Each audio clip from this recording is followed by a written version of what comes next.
नमस्ते दोस्तों। आज हम बात करने जा रहे हैं एक बेहद जरूरी विषय पर, जीएसटी फील्ड ऑफिसर की विजिट। अगर आप जीएसटी रजिस्टर्ड व्यापारी हैं तो ये जानना आपके लिए अनिवार्य है कि जीएसटी ऑफिसर के दौरे के दौरान आपको किन नियमों का पालन करना चाहिए और किन अधिकारों की जानकारी होनी चाहिए, ताकि आप किसी भी तरह की परेशानी या जुर्माने से बच सकें। तो चलिए शुरू करते हैं। पॉइंट नंबर 1, जीएसटी अधिकारी की विजिट का समय और आवृत्ति। क्या आप जानते हैं कि जीएसटी अधिकारी आपके बिजनेस प्रीमाइसेस पर कभी भी विजिट कर सकते हैं, चाहे आपका व्यापार 1 साल पुराना हो या 5 साल पुराना? जीएसटी अधिकारी सुबह 10 बजे से शाम 5 बजे तक ही विजिट कर सकते हैं। यदि कोई अधिकारी इस समय सीमा के बाहर आने की कोशिश करता है तो आप उसे मना कर सकते हैं। उदाहरण, अगर कोई अधिकारी आपको शाम 7 बजे कॉल करे और कहे कि वह विजिट करना चाहता है, तो आप मना कर सकते हैं और कह सकते हैं कि विजिट सिर्फ ऑफिस आवर्स में ही हो सकता है। पॉइंट नंबर 2, जीएसटी जानकारी का प्रदर्शन, डिस्प्ले। जीएसटी में पंजीकरण कराने के बाद सबसे पहला कदम है अपनी जीएसटी जानकारी को सही स्थानों पर प्रदर्शित करना। आपको अपने प्रतिष्ठान के साइन बोर्ड पर अपना जीएसटी नंबर स्पष्ट रूप से लिखना होगा। जीएसटी सर्टिफिकेट, आरसी, को प्रतिष्ठान के मुख्य द्वार पर लगाना अनिवार्य है। अगर ऐसा नहीं किया जाता है तो सीधे 25,000 रुपये का जुर्माना लग सकता है। उदाहरण, अगर अधिकारी विजिट करता है और उसे आपका जीएसटी नंबर या सर्टिफिकेट कहीं नहीं दिखता तो वह तुरंत 25,000 रुपये का जुर्माना लगा सकता है। पॉइंट नंबर 3, आवश्यक दस्तावेज। जीएसटी अधिकारी आपकी व्यापारिक गतिविधियों की जांच करने के लिए कुछ जरूरी दस्तावेज मांग सकता है, इसलिए आपको इन दस्तावेजों को हमेशा तैयार रखना चाहिए।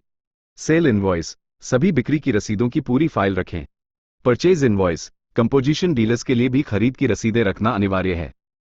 पेमेंट चालान, जीएसटी भुगतान से जुड़े सभी चालान रिकॉर्ड में होने चाहिए।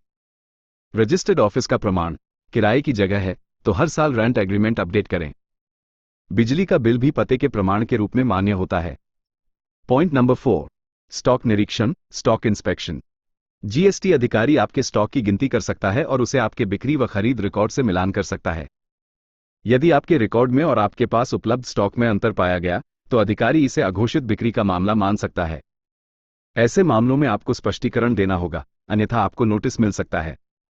उदाहरण, अगर अधिकारी पूछता है कि आपके पास कितना स्टॉक है और कहां रखा गया है तो आपको उसे दिखाना होगा। यदि स्टॉक रिकॉर्ड से मेल नहीं खाता तो संदेह हो सकता है। पॉइंट नंबर 5, अतिरिक्त व्यवसाय स्थान, गोदाम। अगर आपका गोदाम आपके रजिस्टर्ड एड्रेस से अलग किसी अन्य स्थान पर है तो आपको इसे जीएसटी पोर्टल पर अमेंडमेंट ऑप्शन में अपडेट करना होगा। अगर ऐसा नहीं किया गया तो आपको जुर्माना भरना पड़ सकता है। उदाहरण, अगर आपका गोदाम कहीं और स्थित है तो उसे जीएसटी पोर्टल पर अपडेट करना जरूरी है, नहीं तो अधिकारी इसे उल्लंघन मान सकता है। पॉइंट नंबर 6, पेनल्टी वसूली प्रक्रिया। यहां एक बहुत महत्वपूर्ण सवाल उठता है, क्या जीएसटी अधिकारी मौके पर ही पेनल्टी वसूल सकता है?